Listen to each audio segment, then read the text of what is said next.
이번 시간에 우리 가지급금 인정이자 관련되는 부분 정리해 보도록 하겠습니다. 자, 가지급금은 법인의 업무와 관련 없는 자금의 대여액이다라고 하는 부분입니다. 제가 우리 교육 처음에 시작할 때 그런 부분들을 말씀을 드렸을 겁니다. 가지급금과 그러니까 법인세법상의 가지급금, 회계학상의 가지급금 서로 다르다라는 거 말씀드렸고, 우리 법인세법상의 자금의 대여 금액은 회계학적으로 따지면 장기 대여금, 단기 대여금 뭐 이런 부분으로 이해를 하시면 되겠습니다. 자, 업무와 관련 없이 지급하는 자금의 대여액이고요. 인정이자 금액은 가지급금 적수 곱하기 365번의 인정이자율로 계산하도록 되어 있습니다. 자, 입금 산입액과 관련되는 부분은 이자 상당액, 인정이자 상당액과 이자액과 장부 계상액의 차이를 갖고 세무조정하시면 되는데, 그 차이가 3억 원 이상이거나 또는 인정이자액의 5% 이상인 경우에 입금산입 상여 등으로 처분하도록 되어 있습니다. 자, 실무적으로는 인정이자의 5% 이상, 여기에 거의 대부분 다 걸립니다.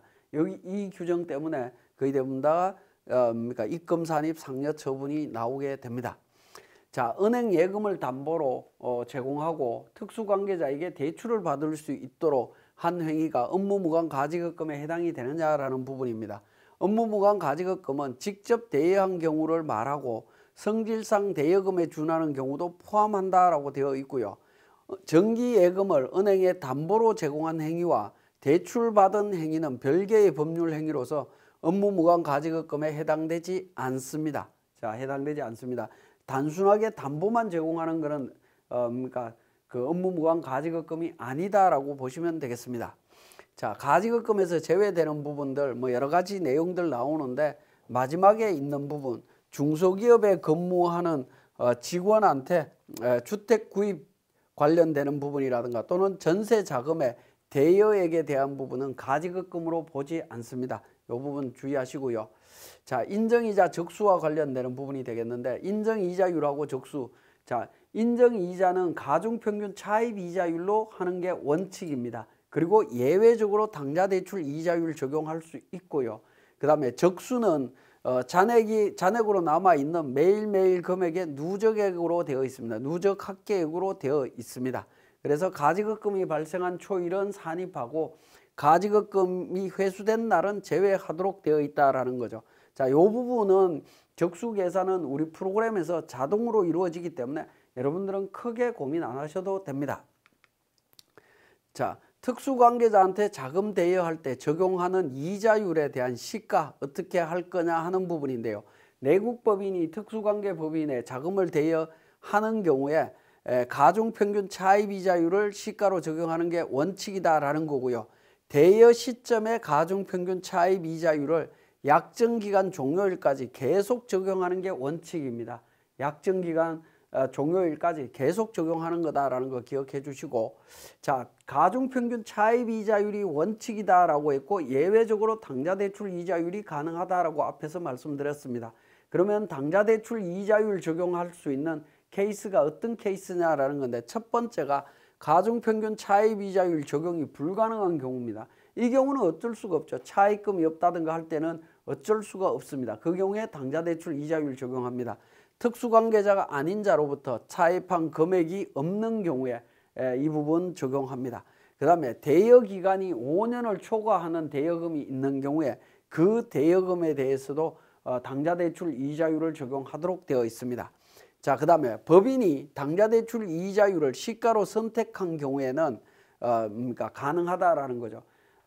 가중평균 차입이자율을 계산하는 게 조금 복잡합니다. 우리 교재에 한번 보시면 가중평균 차입이자율은 363페이지에 산식이 나와 있죠. 자금 대여 시점에 차입금의 잔액 총액분의 자금 대여 시점에 각각의 차입금 잔액 곱하기 차입 당시에 각각의 이자율로 계산한 금액의 합계액을 기준으로 계산하도록 되어 있습니다. 그래서 이렇게 계산하려고 하면 굉장히 복잡해집니다. 이렇게 복잡하다 보니까 이자율이 조금 높더라도 나는 쉬운 당좌대출 이자율로 가겠다라는 거죠. 그래서 선택해서 신고할 수 있도록 하고 있습니다. 근데 여기서 문제는 뭐냐면, 선택해서 신고했을 때에는 당좌대출 이자율을 선택한 경우에는 선택한 사업연도와 2개 사업연도는 계속 적용하는 게 원칙이다라는 겁니다. 그러니까 결국에 선택한 사업연도 포함해서 3개 연도는 계속 적용해야 됩니다. 3개 연도는. 그래서 당좌대출 이자율 딱 선택하면 3년 동안은 가중평균으로 변경이 불가능하다라는 게 핵심입니다. 변경이 불가능하다. 자, 당좌대출 이자율 선택 시 적용 방법에 대한 부분이 나옵니다. 당좌대출 이자율을 시가로 선택해서 3년간 의무 적용하라고 되어 있는데 그럼 3년 지난 다음에는 언제든지 내가 가중평균으로 바꿀 수 있느냐라는 부분인데 그게 아니다라고 해석을 하고 있습니다. 3년간 의무 적용하고 그 다음 사업연도 4년 차에 법인세 신고 시에 당좌대출 이자율을 다시 선택한 경우에는 3개 사업연도가 지난 후에 당좌대출 이자율을 신규로 선택해서 신고한 것으로 본다라고 되어 있습니다. 자, 이 부분은 이게 이제 우리 당좌대출 인정이자 조정 명세서에 이자율 선택이 한 서식에 같이 있다 보니까 이런 현상의 해석이 나오게 되는 겁니다. 근데 이거는 좀 굉장히 그러니까 부당한 해석이다라는 생각이 저는 많이 듭니다. 그렇지만 현재 이렇게 해석을 하고 있기 때문에 여러분들도 여기에 맞춰서 진행하셔야 됩니다. 그러면 가중평균에서 당좌로 바뀌는 것은 언제든지 바꿔도 됩니다.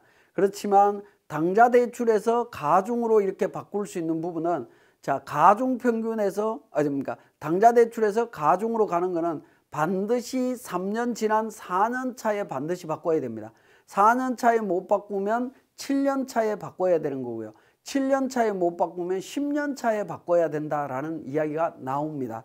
자, 그 부분을 이제 세부적으로 한번 보면 당좌대출 이자율에서 가중평균 차입 이자율로 변경할 때 유의해야 되는 점이 해당 사업연도에 당좌대출 이자율 선택 시에 이후 2개 사업연도 계속 적용하는 규정은 2010년도부터 생겼습니다. 그래서 그때부터 어떻게 적용했는지를 다 분석을 해야 되는데요. 가중평균 차입 이자율에서 당좌대출 이자율로 변경 선택한 시점을 정확하게 파악해야 되고 현재 사업연도에 직전 사업연도까지 총 연수를 파악해서 3의 배수로 나눕니다. 3으로 나누어 갖고 나머지가 어떻게 되느냐에 따라서 판단을 해주시면 됩니다. 예를 들어서 3으로 나누었는데 나머지가 0이 나온다. 그러면 그 다음 올해부터 바로 변경을 하셔도 된다라는 거고요. 나머지 1이 나왔다라고 하면 3이 되기 위해서 2가 부족하죠. 올해하고 내년까지는 당좌대출 이자율을 계속 적용할 수밖에 없다라는 거고 나머지가 2가 나왔다라는 것은 올해까지 당좌대출 이자율을 적용해야 된다라는 이야기가 되겠습니다. 자, 그러면 자, 우리 2010년도부터 이 규정이 적용이 되고 있다라고 말씀을 드렸습니다. 자, 2010년도부터 올해 22년도까지 총 사업연도 연수를 계산을 하게 되면 올해의 직전 연도인 21년도까지가 12년입니다. 12년이 지났습니다. 12년 동안 당좌대출 이자율로 계속 적용하고 있다라고 가정했을 때 이걸 3의 배수로 나누면 그러니까 나머지가 0이 나오게 되죠. 그죠? 0이 나오기 때문에 3의 배수에 해당이 되기 때문에 22년도부터 당좌대출 이자율과 가중평균 중에 선택 가능하다라는 겁니다. 즉 가중평균으로 변경이 가능하다라는 겁니다. 변경이 가능합니다. 만약에 이 부분이 총 연수가 예를 들어서 10년이 나왔다라고 하면 10 나누기 3 하면 나머지가 1이 남습니다. 1이 남으면 22년도, 23년도까지 계속 당좌로 적용을 해야 된다라는 겁니다. 이 부분 주의하셔야 됩니다. 설마 이렇게까지 국세청에서 관리하겠느냐라는 건데 몇 년 전에 다 한번 사후 검증을 했습니다. 한 적이 있기 때문에 여러분들도 조심하셔야 됩니다. 자, 그러면 가지급 인정이자 조정명세서 내용을 보다 보면 맨 위에 적용 이자율 선택이라고 하는 부분이 나옵니다. 가중평균 차입 이자율이 원칙이기 때문에 가중평균 차입 이자율을 계속 적용했으면 문제될 게 없습니다.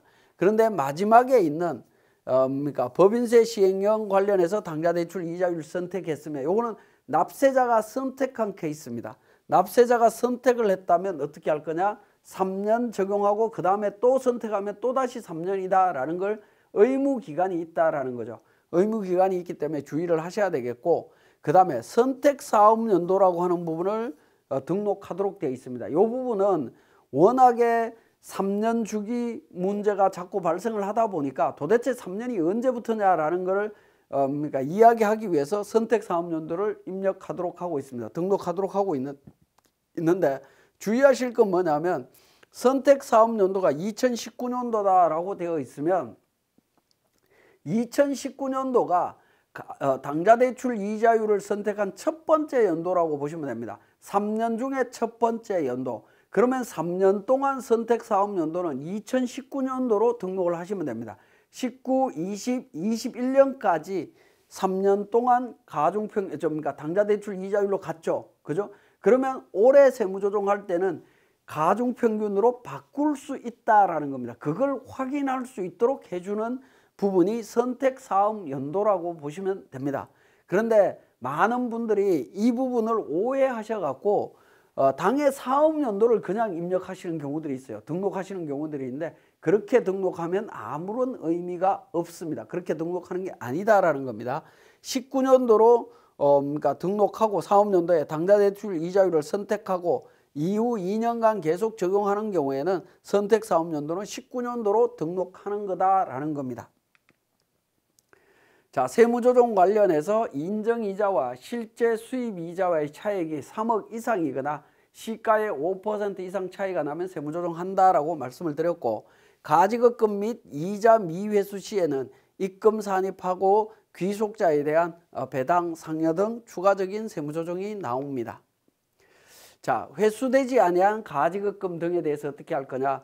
특수관계가 소멸되는 날까지 회수되지 아니한 가지급금 이 있다라고 하면 그 부분은 소멸된 날 입금 산입하도록 되어 있습니다. 그리고 소득 처분하도록 되어 있습니다. 그 다음에 특수관계가 소멸되지는 않았지만 가지급금의 이자를 이자 발생일이 속하는 사업연도 종료일로부터 1년이 되는 날까지 회수하지 않은 경우에 그 이자 어떻게 할 거냐? 그 이자 부분도 입금 산입하고 소득 처분하도록 되어 있습니다. 자, 미수이자에 대한 입금 산입 세무조정 후에 회수한 경우에 어떻게 되느냐 하는 부분입니다. 자, 우리 이자 부분을 1년 안에 회수해야 되는데 1년 안에 회수를 못했어요. 그러면 입금 산입 상여 처분 다시 하도록 되어 있습니다. 입금 산입하고 상여 처분했는데 그러고 난 이후에 미수이자를 받으면 어떻게 되느냐, 회수하면 어떻게 되느냐라는 부분인데 회수한 부분은 입금에 산입하지 않습니다. 그죠? 2월 입금으로 봐갖고 입금에 산입하지 않는다라는 겁니다. 근데 여기서 중요한 건 뭐냐면 당초 소득 처분에 의해서 과세된 소득은 수정할 수 없다라는 겁니다. 이미 상여 처분해갖고 귀속자에 대한 소득 처분이 일어난 건 그거는 더 이상 문제 삼지 않는다. 그건 그대로 인정하고 뒤에 받은 건 받은 것대로 세무조정하겠다라는 부분이 되겠습니다. 그렇기 때문에 이자는 반드시 1년 안에 반드시 회수하셔야 됩니다.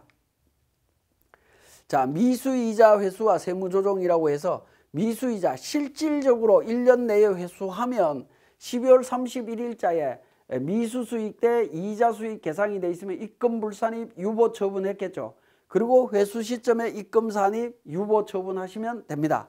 그런데 회수한 회계 처리를 가지급금으로 한 경우, 즉 형식적으로만 처리한 경우입니다. 형식적으로. 또는 예금이 들어왔는데 바로 인출이 돼 갖고 형식적인 경우에 어떻게 될 거냐? 입금불산입 유보처분했다가요, 회수 시점에는 이 유보와 관련되는 부분 정리 다시 하면서 입금산입 50만 원 상여 처분이 다시 일어나도록 되어 있습니다. 그래서 형식적인 회수 처리는 인정되지 않는다라고 보시면 되겠습니다. 그리고 이렇게 상여 처분된 다음에 나중에 다시 실질적으로 회수된 거 인정받을 수 없습니다. 그 부분도 주의해서 보실 필요가 있겠고요. 자, 폐업한 법인의 가지급금 미회수 세무조정에 대한 부분입니다. 특수관계가 소멸되는 날까지 미회수한 경우에 특수관계자에게 귀속된 것으로 봐서 세무조정하고 소득처분합니다. 우리 가지급금이 굉장히 많은 회사들 폐업 처분하게 되면 이 부분이 특수관계 소멸로 인해 갖고 일반적으로 보면 그 가지급금이 대표자 상여 처분이 생기는 경우들이 종종 생깁니다. 자, 이때 특수관계 소멸에 해당이 되느냐라는 부분입니다. 법인의 폐업도 특수관계 소멸 사유에 해당이 된다라고 예규 대법원 판례에 나옵니다. 자, 폐업법인의 가지급금 잔액에 대해서 그 특수관계자에게 귀속된 것으로 봐서 세무조정과 소득처분할 수 있다라는 겁니다. 소득처분하는 거 대법원에서 다 인정한다라고 했습니다. 자, 이 경우에 인정한다라고 했는데요. 자, 이 부분 주의해서 보셔야 됩니다.